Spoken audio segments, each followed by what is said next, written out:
దేశంలోనే కాదు global corporate ప్రపంచ దృష్టిని ఆకర్షించిన తెలంగాణ రైజింగ్ గ్లోబల్ సమ్మిట్ రెండో రోజుకి చేరుకుంది. భవిష్యత్తు తెలంగాణకు దిశానిర్దేశం చేసే ఈ సదస్సు ఇవాళ అత్యంత కీలక ఘట్టానికి వేదిక కానుంది. ఈ రోజు ముఖ్యమంత్రి రేవంత్ రెడ్డి చేతుల మీదుగా సాయంత్రం 6 గంటలకు తెలంగాణ రైజింగ్ 2047 విజన్ డాక్యుమెంట్ ఆవిష్కరణ జరగనుంది. రాష్ట్రాన్ని బలమైన ఆర్థిక శక్తిగా $3 ట్రిలియన్ ఆర్థిక వ్యవస్థగా నిలబెట్టేందుకు ప్రభుత్వం ఎలాంటి ప్రణాళికలు రూపొందించింది, ఏ మార్గంలో ముందుకు సాగబోతుంది, ఈ విజన్ డాక్యుమెంట్ లో వివరించనున్నారు. తెలంగాణ రైజింగ్ గ్లోబల్ సమ్మిట్ రెండో రోజు సదస్సు ఉదయం 9 గంటల నుంచి మొదలైంది. ఈ రోజు ముఖ్యమంత్రి రేవంత్ రెడ్డి 20కి పైగా సమావేశాల్లో పాల్గొనబోతున్నారు. ఉదయం 9 గంటల నుండి సాయంత్రం 5:30 వరకు వివిధ అంశాలపై ప్యానెల్ చర్చలు, వర్క్షాప్లు నిర్వహించనున్నారు.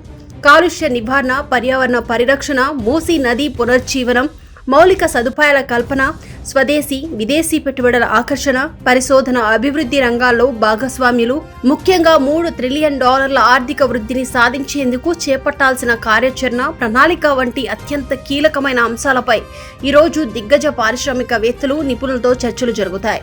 ఈ రోజు సాయంత్రం 6 గంటలకు ముఖ్యమంత్రి రేవంత్ రెడ్డి ఆవిష్కరించే Telangana rising 2047 vision document Telangana భవిష్యత్తుకు మార్గదర్శకంగా నిలవనుంది. యువత, రైతులు, మహిళల సాధికారత ద్వారా రాష్ట్రాన్ని ఉన్నత శిఖరాలకు చేర్చాలని ప్రభుత్వం లక్ష్యంగా పెట్టుకుంది.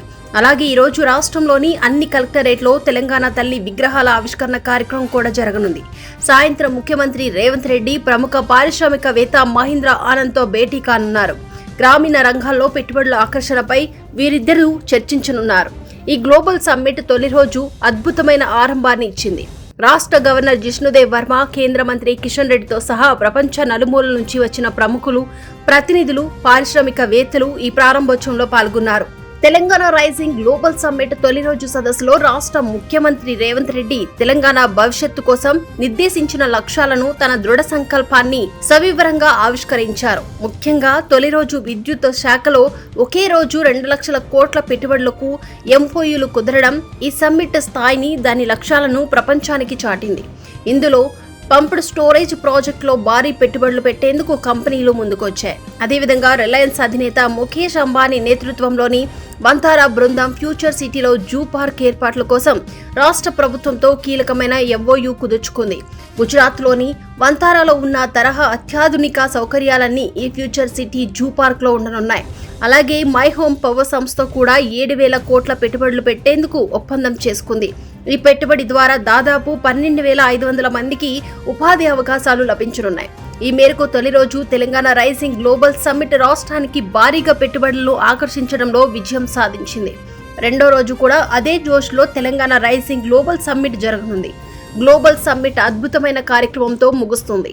కన్నుల పండుగగా గిన్నిస్ వరల్డ్ రికార్డు లక్ష్యంగా సాయంత్రం 7 గంటలకు డ్రోన్ షో నిర్వహించనున్నారు. ఒకేసారి 3,000 డ్రోన్లతో ఆకాశంలో Telangana is rising come join the rise అనే పదాలను చూపించడానికి ప్రభుత్వం భారీ ఏర్పాట్లు చేసింది. ఈ అద్భుతమైన ప్రదర్శనలతో తెలంగాణ రైజింగ్ నినాదాన్ని ప్రపంచానికి చాటనున్నారు.